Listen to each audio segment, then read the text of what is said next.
My father said my birth was an accident, literally. He had intended to perform composing a poem within 7 steps before my mother went into labor, but just as he took his 3rd step, an embroidered shoe flew out of the delivery room, hitting his official hat with pinpoint accuracy. I was born amid this ouch, and it said my crying shook 3 pounds of dust off the roof beam. The midwife later told everyone, Lord Jiang received his daughter like receiving an imperial decree. Kneeling and holding her out with both hands, at the age of 15, I became the top troublemaker among the capital's spoiled elite. One day, I'd take the young master of the Minister of Rights to a gambling den to cheat. The next, I'd trick the eldest daughter of General Zhenyuan into dressing as a man to visit a brothel. My most glorious achievement was at a poetry gathering, where I got half the Hanlin Academy drunk with 3 jars of pear blossom white. Causing a mass sick leave at the next morning's court session, my father chased me for 3 blocks with a cane. Jiang Yuan, why can't you be more like Miss Lin next door? I crouched on the eaves, munching on an apple. She was just asking to borrow my storybook yesterday. Hello, everyone, welcome to my channel. Subscribe us to read wonderful stories every day. Now the story begins. The turning point happened on an auspicious day. I was listening to storytelling at the tea house. Just at the exciting part where the female top scholar was answering the emperor's questions in the Golden Hall, when someone at the next table suddenly sneered, "For women, lack of talent is a virtue." I turned and saw a foppish young master. "Brother," I grinned and leaned in, "do you know why a woman without talent is virtuous?" He stroked his beard smugly. "Naturally, it's because of useless men like you." I smacked the peanut shell onto his face. "Who need this pitiful self-esteem?" That evening, I declared I would take the imperial examination to become the top scholar. My father's tea sprayed 3 feet away. "You can't even recite their admonitions for women in full. I'm supposed to recite their analects." I crossed my legs. The preparation process was utter chaos. I replaced all my cosmetics with ink sticks, and the maids cried, saying the young miss now smelled of ink. My old troublemaker friends took turns trying to persuade me. "Yuan, the gambling house just got a new set of white jade dice." "Not going." I didn't even look up. I have to memorize my texts. The most outrageous was that young master who accused me of lacking virtue. He actually sent a matchmaker to propose marriage. I had my maid splash him with a basin of brush-washing water. "Tell him, this young lady's talent and virtue are reserved for the nation and its people." On the day the results were announced, my father took a tumble right at the entrance of the examination hall. Jiang Yuan, 1st place in the top rank. When I faced the emperor in the Golden Hall, he stared wide-eyed at my women's attire. I said with righteous confidence, "The law never stated that women are forbidden to take the exam." That slick-haired young master was also on the list, barely scraping by at the bottom. I flashed him a smile. "Brother, your virtue doesn't match your position.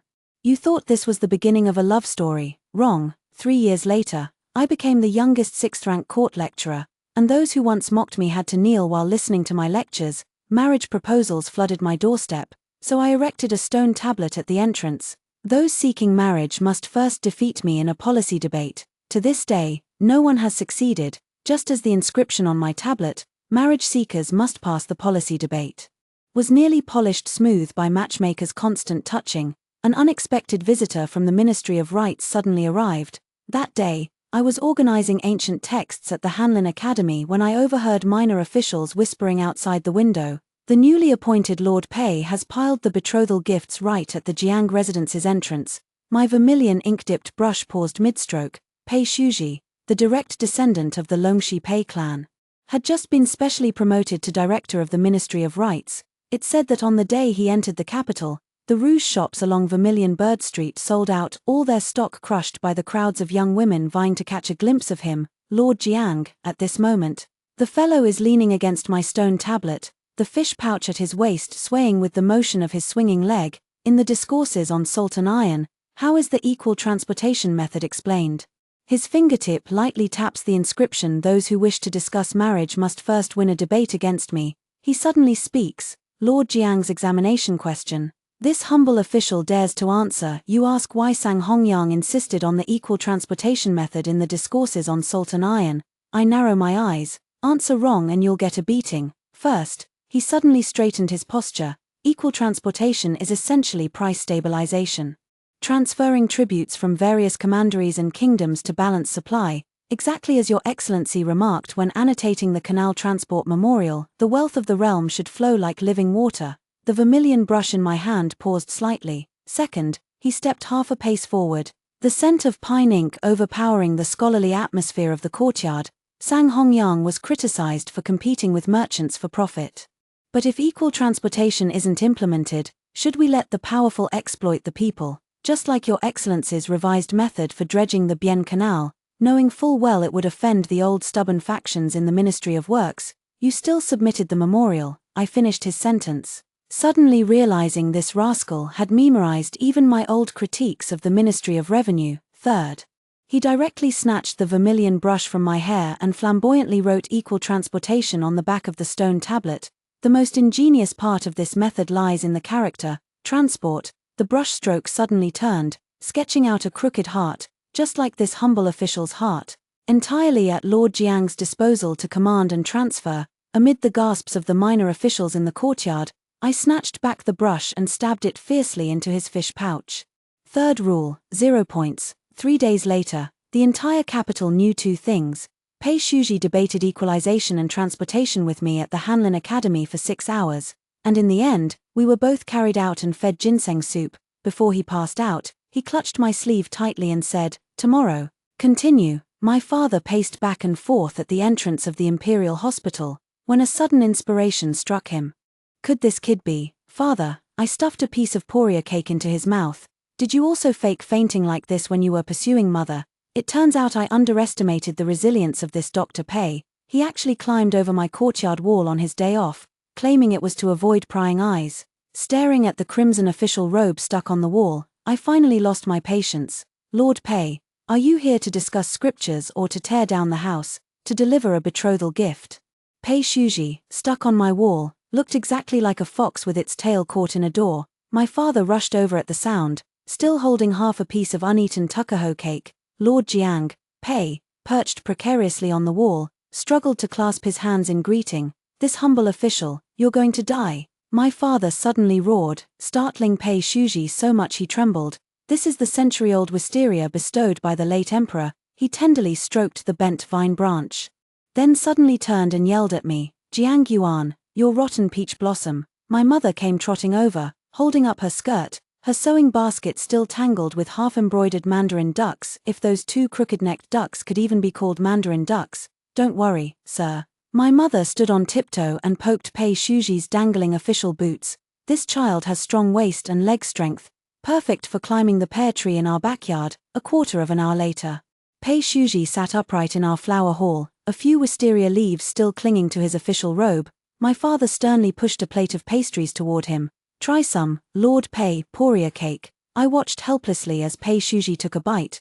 The pastry was filled with 2 liang of coptis powder. Uncle's cooking skills are unique. He forced himself to swallow it, his Adam's apple bobbing as if he were gulping down a hot iron. Naturally, my father stroked his beard and sneered, "Back in the day, this was how he tested whether her mother truly loved him." My mother suddenly exclaimed "Aya," as the embroidery needle in her hand accidentally pricked Pei Shuji's sleeve. "Look at me, so distracted by the fabric of Lord Pei's robe it looks like last year's tribute silk from Suzhou."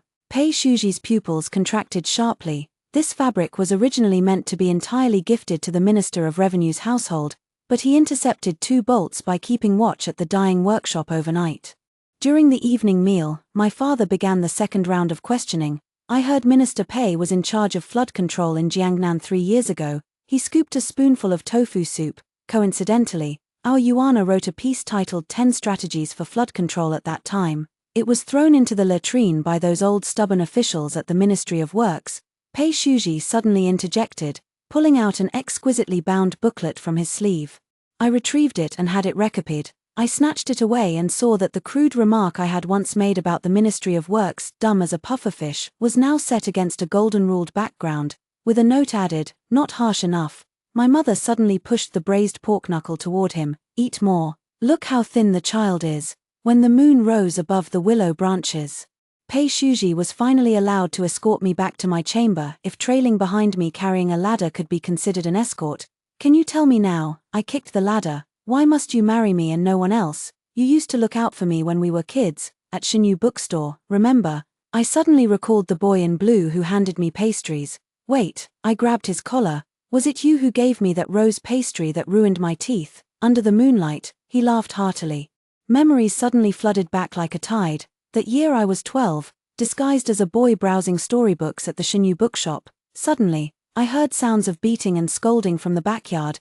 Peeking through the door crack, I saw a young man in a blue robe pinned to the ground by several spoiled brats, still clutching tightly to a copy of * commentary on the water classic *. Where did this pauper come from, thinking his worthy of reading the Xie family's collection? The leading fatso was grinding his fingers under his shoe sole. I immediately kicked the door open and grabbed the door bolt. Gentlemen, do you know who's protecting this bookstore? The fat man turned and saw the Jiang family jade pendant at my waist, his face instantly turning pale. I seized the chance to slam the inkstone into his face. Get out, if I see you bullying scholars again. Or what? The fat man howled, covering his face. I grinned.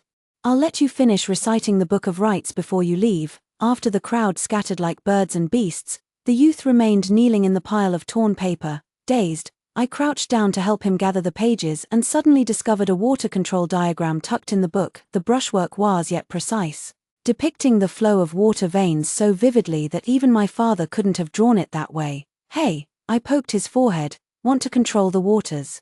The tips of his ears instantly flushed red. Quite the ambition you have. Got anything to eat? He casually handed me a piece of rose pastry. Here, it's very sweet. It really was sweet, so sweet it gave me cavities, and my teeth ached for a long time. After that, I often sneaked off to the bookstore to find him. He always sat in the corner copying ancient texts, while I drew turtles beside him. Once, as I was adding a beard to Confucius in the * Analects *, I suddenly heard him ask, "Young Master Jiang, why do you always come here?" "Because you're handsome," I blurted out casually, only to see his neck flush bright red, his brush tip leaving a blotchy ink stain on the paper. Before I left that day, this fool chased after me and pressed a warm jade token into my palm, a rough piece of Shoyan jade carved with a crooked shoe character. I carved it, he stammered, when I can control the floods, but before he could finish, I was dragged away by the ear by the nanny sent from the mansion to find me. Under the moonlight, Pei Shuji, now a secretary in the Ministry of Rites, took out that jade token from his bosom, its edges long worn smooth and glossy from constant handling. Back then, you said, his Adam's apple bobbed, you'd only marry someone who could keep you in check. I suddenly remembered the bold words I had spoken at 13, and in that moment, my foot slipped. Pei Shuji hurried to catch me.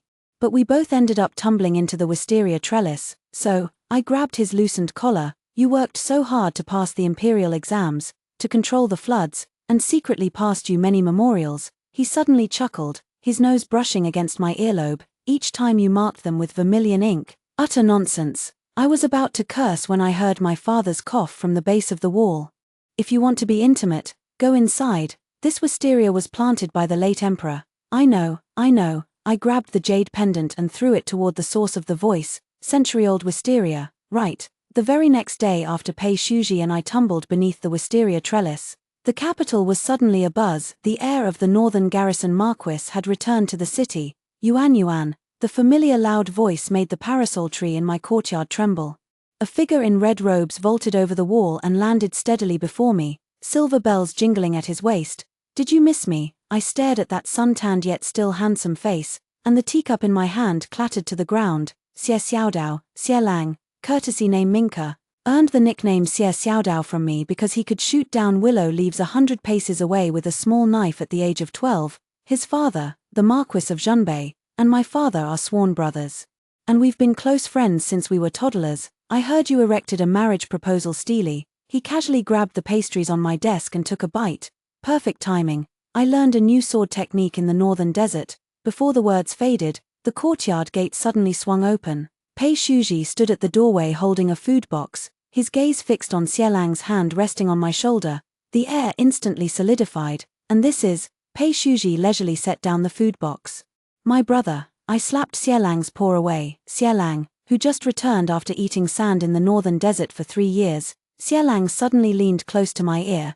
Is this the bookworm who debated scriptures with you until he passed out? His voice was neither too loud nor too soft, just enough for the entire room to hear. Pei Shuji smiled faintly and took out a bowl of crystal sugar and snow pear soup from the food box. Official Jiang has been coughing recently. This humble official specially, she hates eating pears the most. Xie Lang suddenly interrupted, magically pulling out an oil paper package. Here, dried beef from the northern desert, your favorite. My father, never one to miss a chance for drama, insisted on hosting a banquet that evening with all three of us at the same table. Ming Ku has achieved military merits in Morbay. My father served Xie Lang a piece of roasted lamb, upon returning this time. He is to be promoted to commandant of the Imperial Guards. Pei Shuji suddenly gave a light cough. What a coincidence. Next month the military supply report for the Imperial Guards will be reviewed by the Ministry of Rights. Lord Pei, Xie Lang grinned, revealing 2 canine teeth. I heard that last time at the archery range. You missed the target with 3 arrows. My mother fiercely stomped on my father's foot under the table, and my father suppressed his laughter until his beard trembled.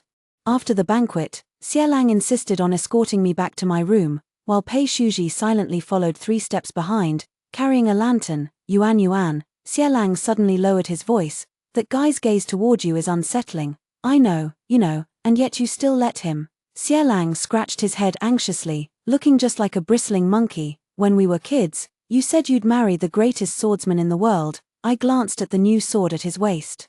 So you're now the best in the world. He immediately deflated. Not quite yet. The next morning, I opened the window and was met with a suffocating scene. Pei Shuji had spread out scrolls on the stone table in the courtyard, while Xie Lang crouched on the wall, playing with his small knife. Both looked up simultaneously. Yuan Yuan, Minister Jiang, what would you like for breakfast? I slammed the window shut. This is no way to live. The autumn sunlight had yet to pierce the morning fog. But the beacon fires at the border had already dyed half the sky crimson. I was proofreading military documents at the Hanlin Academy when the sound of hooves clattering on the bluestone pavement came from outside the window. A minor official stumbled in. Your Excellency, Juyong Pass, has fallen. I grabbed my official hat and rushed outside, running into Xie Lang in full armor at the palace gate. Bloodstains still marked his armor.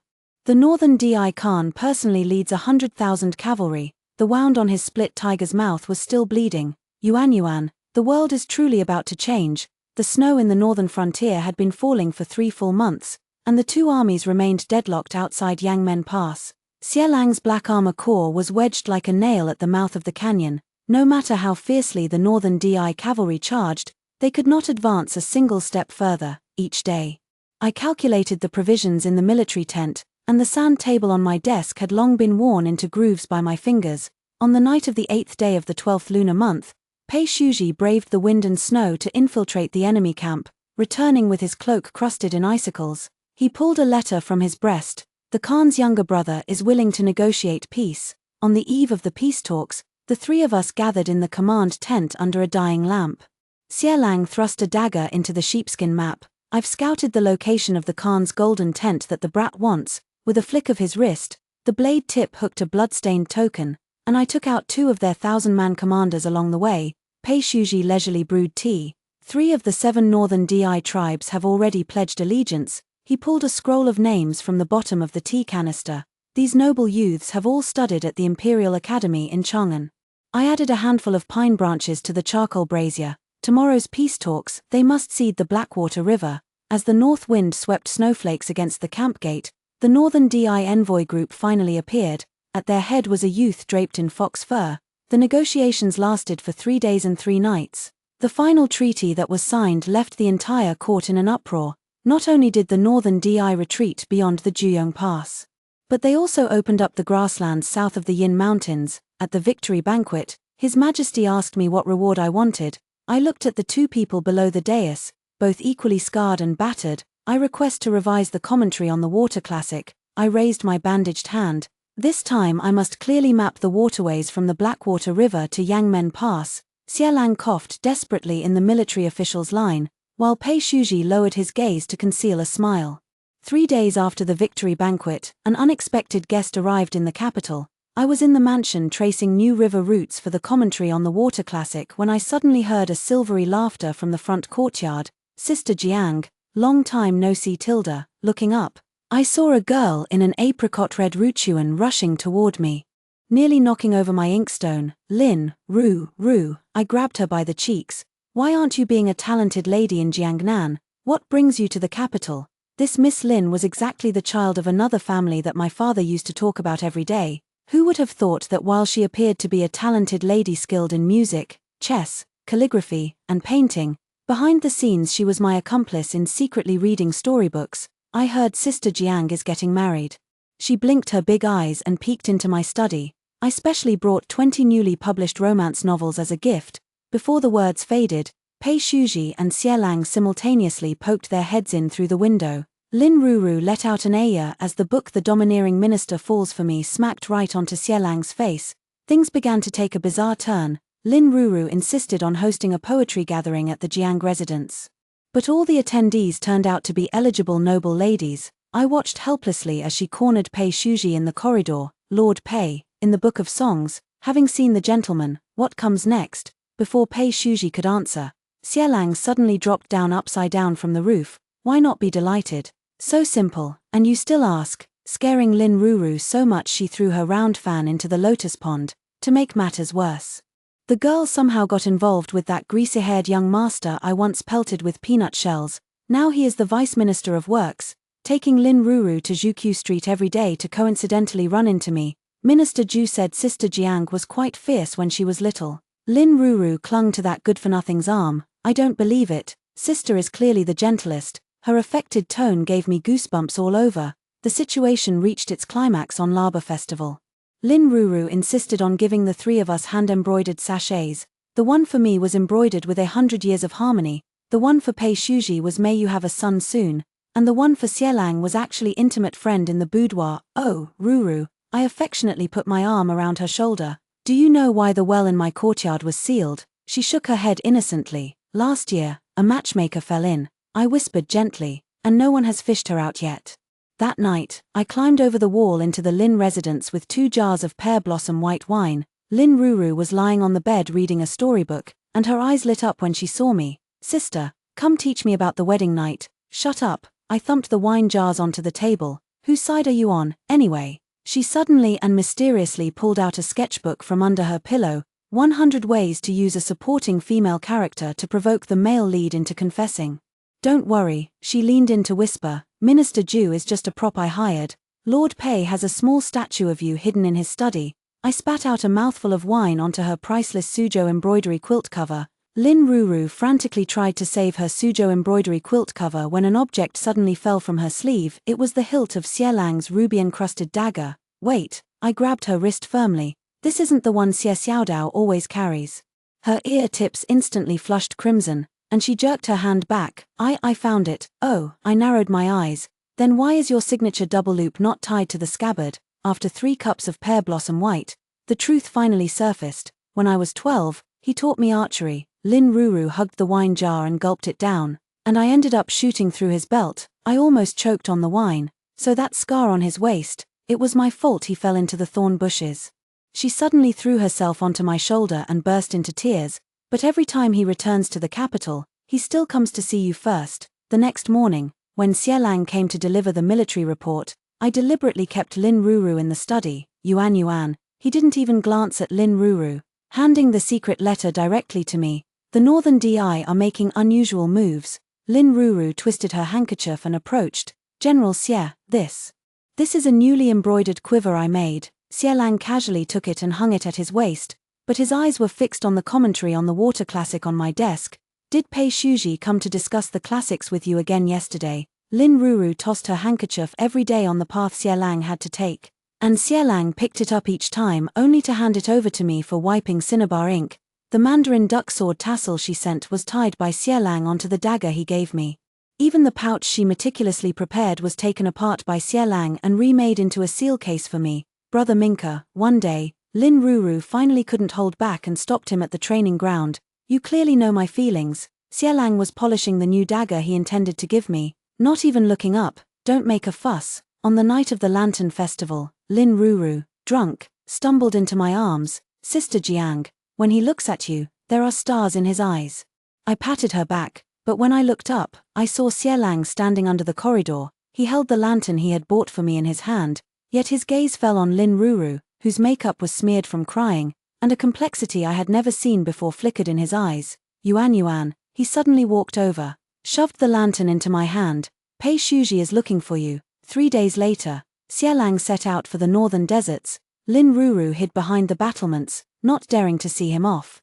Only when the army began to march did she rush out and shove a bundle into his arms. "It's all from Sister Jiang. She asked me to give it to you." Xie Lang opened it. Inside were nothing but protective talismans. The military report from the northern deserts arrived on a rainy night. I was checking the revisions of the asterisk commentary on the water classic asterisk with Pei Shuji when the sudden clatter of armor echoed from outside the door. A blood-soaked messenger stumbled in. A blood-stained letter falling to the ground with a slap. "General Xie has been ambushed and captured. The Northern DI demand Lord Jiang to personally go to the Blackwater River within 3 days for the exchange." Pei Shuji's teacup shattered on the desk. "Impossible." He grabbed the blood-stained letter, about to tear it. "I will immediately request an imperial decree to send troops." "Wait." I pressed his hand down, turning to the messenger soldier. "What else did the Northern DI say?"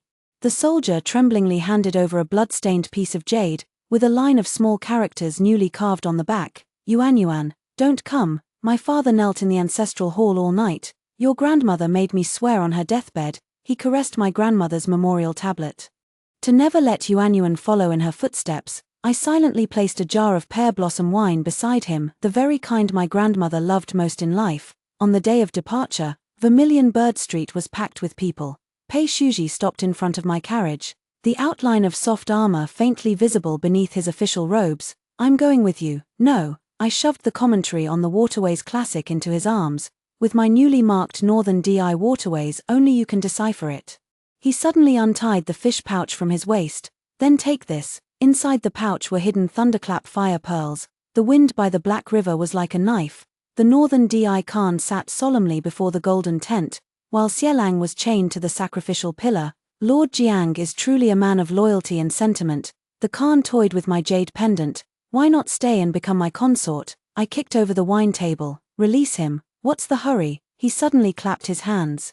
"First, meet an old acquaintance." A familiar figure emerged from behind the tent. It was the director of the Imperial Academy whom I had once drawn a turtle on. The old man flatteringly presented a scroll. "Lord Jiang, the turtle you drew on the Analects back then, I've made a rubbing of it." So it was this scoundrel's doing. Xie Lang's misfortune is most likely connected to him. I'll remember this grudge. What a refined interest you have, Chief Libationer. I let out a cold laugh, my fingers secretly gripping the thunderclap fire bead in my fish pouch. "You came all the way to the northern desert just to show me this." The old Libationer's wrinkled face broke into an obsequious smile. This old man simply couldn't bear to see Lord Jiang's talents go unappreciated. "Bullshit," Xie Lang suddenly roared, his chains clanking loudly. "This old dog has long been colluding with the Northern DI. Last month's military grain robbery was him."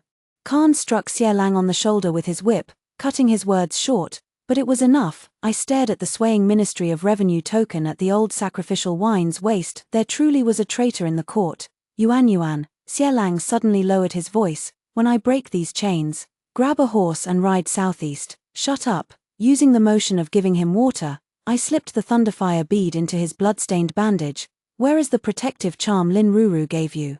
His pupils constricted sharply. "How do you know, having faced life and death? You should see your own heart clearly now. She is still waiting for you. Go back, uncover the traitors in the court, leave this side to me." "Don't worry, the Khan impatiently tapped his golden knife. "Have you made your decision?" "No." Xie Lang struggled violently against the iron chains, his wrists rubbed raw and bleeding. "If I leave, this is a military order." I looked straight into his eyes.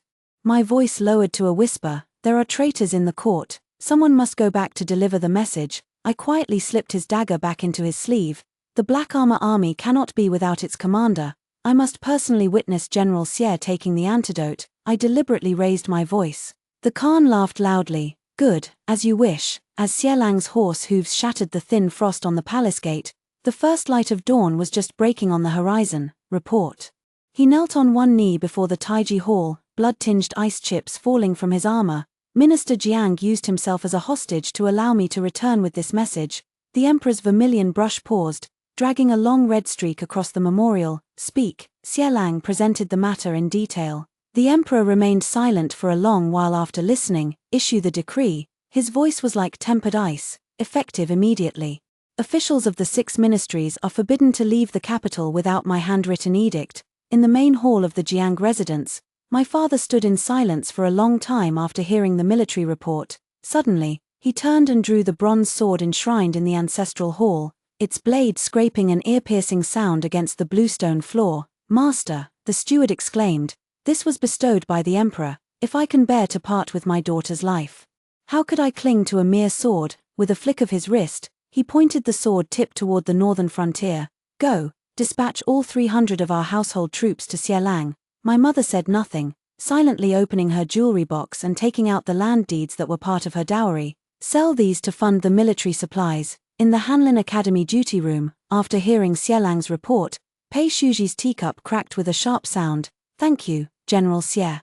His voice was terrifyingly calm as he pulled out a scroll of a map from under the desk. "The undercurrents of the Blackwater River have been fully marked." On the unfolded parchment, the vermilion-drawn attack route pointed unmistakably toward the Khan's golden tent. This was no waterway map, but clearly a battle plan. 3 days later, during the morning court session, while Minister Ju was still droning on about the exhaustion of a distant campaign, the sound of clanking armor echoed uniformly from outside the hall. Pei Shuji stepped forward holding the petition. "I request to join the battle, by the Blackwater River." Inside the cage, I count the snowflakes drifting through the gaps in the bars. "Look, Lord Jiang." The guard pokes my cage with a spear. "Another general of your great Ju has come to die." The Northern DI people dragged another corpse and threw it before the cage. This was their new method of torture, making me identify the remains of every great Ju soldier. This war has been going on for almost a year. I wonder how my parents are doing now, and Pei Shuji and Xielang too.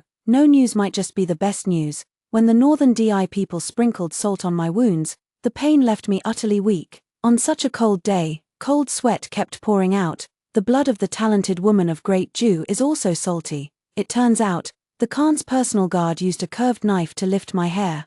Sticky with flesh and blood, I wonder if Lord Jiang's bones can endure the winter of the northern desert. The distant sound of war horses neighing. They dragged another corpse and threw it onto the snow. I had long since grown numb. The Northern DI people locked me in an iron cage, so narrow I could only curl up at night. The wind was like a knife, cutting gashes on my face, the scabs forming and breaking again.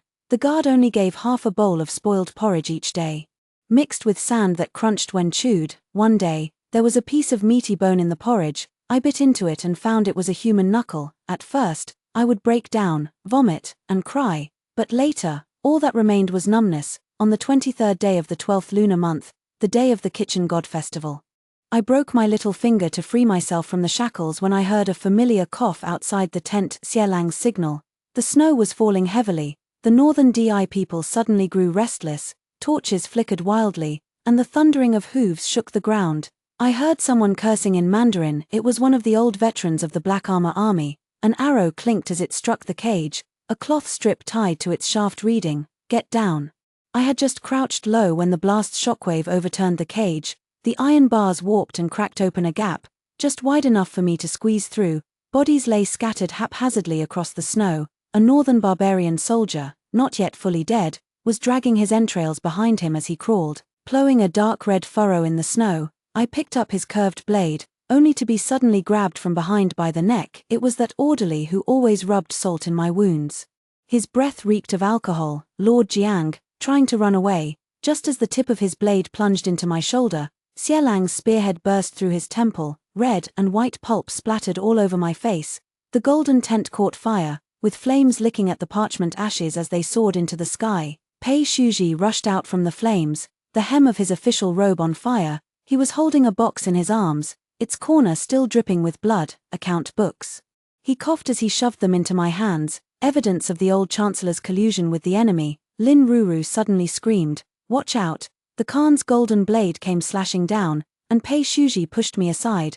The blade hacked into his shoulder, the sound of it lodging in bone like splitting firewood. Xielang knocked the Khan off his horse with a spear, the shaft snapping with a sharp crack. Lin Ruru lunged forward to deliver the finishing blow, but her dagger missed its mark.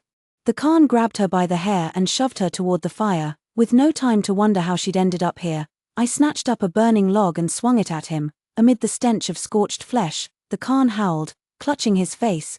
Pei Shuji pulled the knife from his shoulder and plunged it into the man's heart, twisting it halfway. "Go." Xielang spat blood-flecked foam. "The river is about to thaw." As we crossed the thin ice, the torches of the pursuers glowed like wolves' eyes. Lin Ruru slipped and fell into an ice hole. Xielang grabbed her, and the ice cracked with a sharp crack. I dropped down to grab his wrist, while Pei Shuji pinned my legs. Xielang's nails dug into my flesh. Let go, or we'll all die. In the end, it was Lin Ruru who bit him, and he loosened his grip in pain, allowing the two of us to pull them up. We were all panting heavily, filled with the relief of having narrowly escaped death. The torches on the opposite bank of the glacier gradually faded into the distance, and we collapsed in the snow, gasping for breath. Lin Ruru's hair had been singed by the fire, and only now did she remember the pain, grimacing as she pressed snow onto the wound. What are you doing here? I tore a piece of my clothing to bandage her. Is this a place for a young lady? She suddenly let out a scoff, laughing until she coughed up bloody foam. Sister Jiang. Do you still think the capital is the same as it used to be? The snow pellets stung sharply against the face. It hadn't rained for 3 months. Lin Ruru counted on her frozen fingers. The Wei River had run dry, yet the Ministry of Rights was still raising funds to build some useless rain-praying platform. She grabbed my wrist excitedly. That incompetent Vice Minister Zhu converted the disaster relief grain into green sprout loans. Pei Shuji suddenly broke into a violent cough. Flecks of blood spattering onto the snow. I patted his back gently. He was so thin that I could feel his bones poking through his clothes. Looking at the other two, they had also lost weight. By daybreak, we stumbled upon an abandoned beacon tower. Pei Shuji was delirious with fever, insisting that he could hear my father scolding someone. In the capital now, my throat felt bitter. My parents. Lin Ruru suddenly shoved something into my hand. It was a piece of poria cake. Already crumbled to bits. Auntie asked me to tell you. She broke the cake open, revealing a golden melon seed hidden inside. They're doing well, and you don't need to worry. I laughed and laughed until my eyes grew blurry. I miss my parents. It began to snow again outside the beacon tower. Pei Shuji, in his delirium, clutched my sleeve, muttering something about diverting the canal route. Lin Ruru, wrapped in Xielang's tattered cloak, had fallen asleep. Still clutching that notched dagger in her arms, I gazed toward the capital and suddenly remembered the words Pei Shuji had spoken many years ago at the Shinyu bookstore. When I can control the floods, the snow fell without a sound. Pei Shuji suddenly opened his eyes. Those eyes that always held a smile were now frighteningly bright, like 2 will-o'-the-wisps burning within them. He leaned against the wall and slowly stood up. The blood-stained hem of his official robe sweeping over the snow on the ground. 3 days. His voice was so hoarse it was barely recognizable, yet it carried the sharpness of a drawn blade. Xielang, how many black armor troops can you still mobilize? Xielang paused for a moment, including the wounded and disabled. Fewer than 800. Enough. Pei Shuji pulled out a blood-stained map from his chest. 30 miles upstream of the Blackwater River. There's an abandoned military settlement. The water diversion canal built by the previous dynasty is still there. He pointed at several vermilion lines on the map with his fingertip. Blast open the ice layer from here. Lin Ruru suddenly gasped sharply. Are you planning to flood the northern DI camp? No. Pei Shuji coughed and laughed. I'm going to send water to the Wei River. He unfolded another yellowed blueprint, densely marked with granaries from various locations. All these years, he had been secretly remapping the waterways of the Great Jew. The northern DI occupy the Blackwater River for the salt wells. He traced his finger over the blueprint. But this underground river leads directly to a tributary of the Wei River. He looked up at me. Jiang Yuan, do you remember the memorial on water transport you approved? I nodded blankly. 3 days later, the northern DI discovered the river had suddenly swollen. It was no ordinary spring flood, but a raging torrent with the force to sweep away all decay. Pei Shuji had calculated the timing perfectly. The melting ice from upstream, combined with the dammed lake he had blasted open, sent the floodwaters crashing down like a giant axe splitting the enemy's encampment. We stood on high ground, watching the northern DI's supply carts spin in the whirlpools. Xielang laughed heartily. What a perfect returning their own trick upon them. Pei Shuji, however, gazed toward the southeast. Now, it's the capital's turn. On the 7th day, the floodwaters reached the Wei River. When clear water suddenly surged from the dry riverbed, the disaster victims in the outskirts of the capital knelt down. Someone scooped up the water and took a sip, then suddenly burst into loud sobs. It's sweet, it's living water. No one knows how this water came to be. Only an old farmer saw some strange wood chips floating in the water, remnants of the sluice gate from the northern DI salt well. We encountered the first spring rain on our way back to the capital. Pei Shuji was leaning in the carriage with a fever, and I changed his dressing. Does it hurt? I dipped rainwater to wipe away the scabs of blood on his face. He grabbed my hand in a daze. Jiang Yuan, look, I've learned to control the waters. The rain grew heavier. From afar came the long-lost croaking of frogs. I sent a letter to my parents with a merchant caravan, on which only 4 words were written, your son shall return.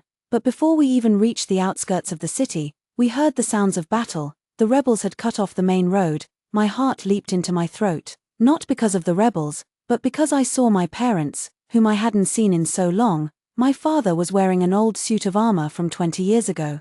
And my mother was clutching a kitchen knife. The old couple, along with a dozen or so of the estate's longtime servants, had stubbornly blocked the rebel cavalry 3 miles outside the city gates. I charged forward like a madman, but was held back firmly by Pei Shuji. Pei Shuji was the first to rush over. His official robes were already in tatters, yet he still shielded my parents. Retreating toward the base of the city wall, I saw a crossbow bolt pierce his shoulder. He snapped the shaft with a backhanded motion and drove the blooded arrowhead into a rebel soldier's eye. Pei Shuji, be careful. My heart clenched into a knot. Bookworm, Xie Lang roared as he hacked through the encirclement. Can't you fucking dodge? Pei Shuji actually smiled. If I dodged, who would save my parents-in-law for me? Yuan run. My father's roar was heart-wrenching. My mother pulled a fire starter from her bosom.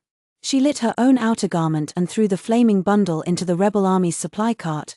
The blast shockwave knocked several people off their feet and illuminated her head full of white hair. Old man, I heard her say with a laugh, I'm buying our daughter a way to survive. Xie Lang, seeing that he couldn't win, the opponent directly stabbed the knife into the horse. The horse, in pain, neighed wildly and charged toward Xie Lang. Lin Ruru rushed over without hesitation. But it was still a step too late. Xie Lang pushed her down and shielded her with his body, his left leg crushed by the horse's hoof. I desperately threw the oil jar at the supply wagon. If they just wanted to seize the provisions, I might as well destroy them all. Amid the explosion, I saw him stubbornly prop himself up on his broken leg and thrust his spear through the horse's belly. Steaming horse blood drenched his head, and he spat out a mouthful of bloody foam. This damn leg of mine. In exchange for your ancestors for 18 generations, Lin Ruru's scream suddenly pierced the sky. He dragged his broken leg to shield Lin Ruru beneath him.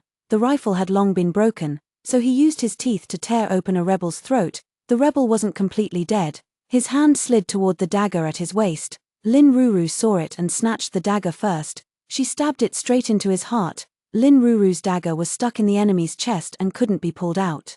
So she used a hairpin to keep stabbing, her hands becoming a bloody mess. Xie Lang planted his spear on the ground and, dragging his broken leg, stood up again. Come on, you bastards. With the provisions burned, the rebels indeed stopped their pursuit and quickly retreated. Before the smoke had cleared, I stumbled toward my parents. My father leaned against the base of the city wall, his old armor soaked in blood, yet he was still smiling. Yuan, I didn't disgrace you, did I? I pressed down hard on the wound in his abdomen, shaking my head, but blood still gushed out between my fingers. My mother leaned against his shoulder, the kitchen knife still clutched in her hand, but she no longer had the strength to lift it. Daughter, she pointed weakly at her lapel, and with trembling hands, I pulled out half a piece of poria cake. Xie Lang dragged himself over on his broken leg, leaving a trail of blood on the ground. Lin Ruru followed behind him. Her hands mangled and bloody, yet she clung to him desperately. Uncle, aunt, Xie Lang's voice was hoarse and broken. I'll carry you into the city. My father shook his head, suddenly grabbing Pei Shuji's hand. You brat, you promised to protect Yuan. Pei Shuji knelt on the ground. The arrow wound on his shoulder, still oozing blood. This son-in-law would die 10,000 deaths without regret. My mother gently touched my face one last time. Silly girl, don't cry.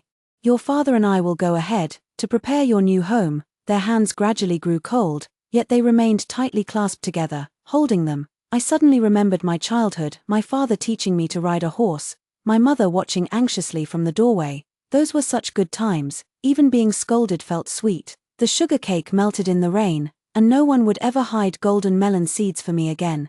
Pei Shuji's body twitched, and I hurried over to check on him. Listen, he said, I might. Blood gushed out of his mouth in streams. I shook my head frantically, but he suddenly smiled. Many years ago at Shinyu bookstore, he smiled the same way when he gave me rose pastries, with a small dimple at the corner of his mouth. Jiang Yuan, he gently touched the scar on my face one last time. May you live a long life. Don't I let out a desperate plea, begging the heavens to open their eyes and let them live. Still breathing, Xie dragged his broken leg over.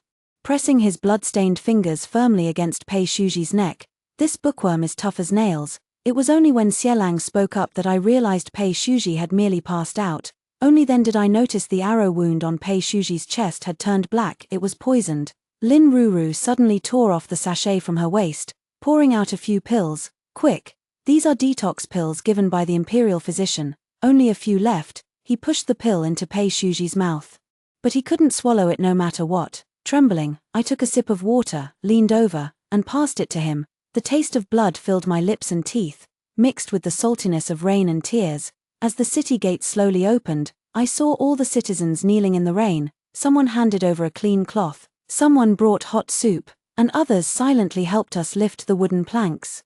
No one spoke, only the sound of rain and the footsteps of a few of us could be heard. When we reached the entrance of the Jiang residence, I saw that wisteria vine. The flowers were in full bloom, and the raindrops falling on the petals made it seem as if the heavens were weeping.